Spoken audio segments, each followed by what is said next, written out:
வணக்கம். நம்ம சமையலறை தமிழ் சேனல் சார்பாக உங்களை அன்புடன் வரவேற்கிறேன். வாங்க, இன்னைக்கு நம்ம சமையலறையில் பச்சை பயிறு மசாலா சுண்டல் எப்படி செய்யறதுன்ட்டு பார்க்கலாம். அதற்கு தேவையான பொருட்கள்: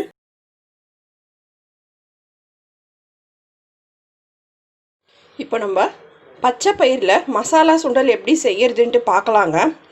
சாதாரணமாக பச்சை பயிரில் பச்சை மிளகா தாளித்து தேங்காய் திருவி போட்டு சுண்டல் பண்ணுவாங்க, இல்லை இனிப்பு சுண்டல் பண்ணுவாங்க. நம்ம இன்றைக்கி மசாலா சுண்டல் பண்ணலாம். நான் பச்சை பயிர் ஒரு நாள் நைட்டு நல்லா ஊற வச்சுட்டு தண்ணியை நல்லா வடிகட்டி அப்படியே வச்சுட்டேங்க. இந்த பச்சை பயிர் நல்லா முளை கட்டி வந்துடுச்சு. சாதாரணமாக நம்ம ஊற வச்சு வேக வச்சு சாப்பிட்றத விட இது மாதிரி முளை கட்டி சாப்பிட்டா இன்னும் பயிருங்களுக்கெல்லாம் சத்து ஜாஸ்தியாகும். இப்போ நான் இது கொஞ்சம் முளை வந்துருக்குது. இதை நம்ம கொஞ்சமாக தண்ணி விட்டு நான் குக்கரில் வேக வைக்கல, அப்புறம் பாத்திரத்துலேயே தான் அப்படியே வேக போட போகிறேன். இப்போ நம்ம வேக போட்டுக்கலாம். நான் அப்படியே பாத்திரத்துலேயே வேக போட்டுக்கிறேன். ஏன்னா அப்போ தான் நமக்கு வேகிற பக்குவம் பார்த்து நம்ம எடுத்துக்கலாம். குக்கரில் போட்டால் ரொம்ப சாஃப்டாக வெந்து போயிடும், குழன்னு வேக வச்சுக்கலாம். இன்றைக்கி நான் 1/4 கிலோ பச்சை பயிறு முளை கட்டி எடுத்து வச்சுருக்கேங்க. அதில் ஒரு சொம்பு தண்ணி விட்டு அப்படியே பாத்திரத்துலேயே வேகட்டும். பச்சை பயிறு வெந்துருச்சா பார்க்கலாங்க.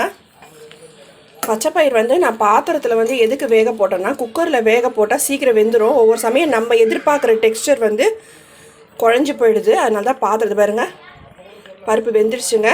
இப்போ நான் இதை வடிச்சிடுறேன். ஸ்டவ்வில் கடாய் வச்சுருக்கேங்க. நல்லெண்ணெய் சேர்க்குறேன் தாளிக்க. 2 பச்சை மிளகா நறுக்கி வச்சுருக்கேன், அதை சேர்த்துட்றேன். 1 வெங்காயம் பொடியாக நறுக்கியிருக்கேங்க, அதை சேர்த்துட்றேன்.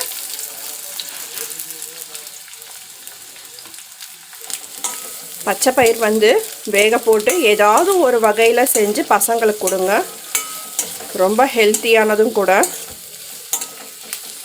வெங்காயம் ரொம்ப செவக்கெல்லாம் வதங்க வேணாங்க. வெங்காயத்தில் இருக்க அந்த க்ரன்ச்சினஸ் இருக்கிற மாதிரி வதக்கிக்கோங்க. கொஞ்சம் நறுக்குன்னு இருக்கிற மாதிரியே இருக்கட்டும். கொஞ்சம் கருவேப்பிலை. இந்த சுண்டலுக்கு தேவையான அளவு உப்பு சேர்த்துட்றேங்க. நான் பருப்பில் உப்பு போட்டு வேக போடலை.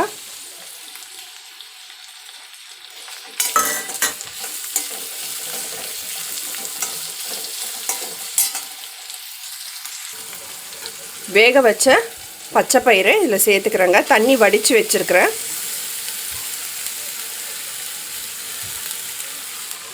அரை ஸ்பூன் கரம் மசாலா வச்சுருக்கேங்க. நீங்கள் கரம் மசாலா வாசனை பிடிக்கலைன்னா அதுக்கு பதில் வேறு ஏதாவது சிக்கன் மசாலா இல்லை வேறு ஏதாவது மசாலா சேர்த்துக்கோங்க. இல்லை சாட் மசாலா இது மாதிரி சேர்த்துக்கோங்க. நான் இன்றைக்கி கரம் மசாலா சேர்க்குறேன். ரொம்ப நல்லாயிருக்கும், டேஸ்ட்டாக இருக்கும்.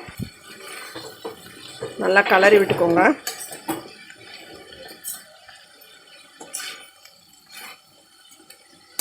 ஒரு 2 நிமிஷம் அப்படியே இருக்கட்டும் ஸ்டவ்லேயே. கரம் மசாலா ஸ்மெல்லாம் நல்லா ஊறி இருக்கும். அப்போ தான் இதில் பொடியாக நறுக்கிய கொத்தமல்லி கொஞ்சம் சேர்த்துட்றேன்.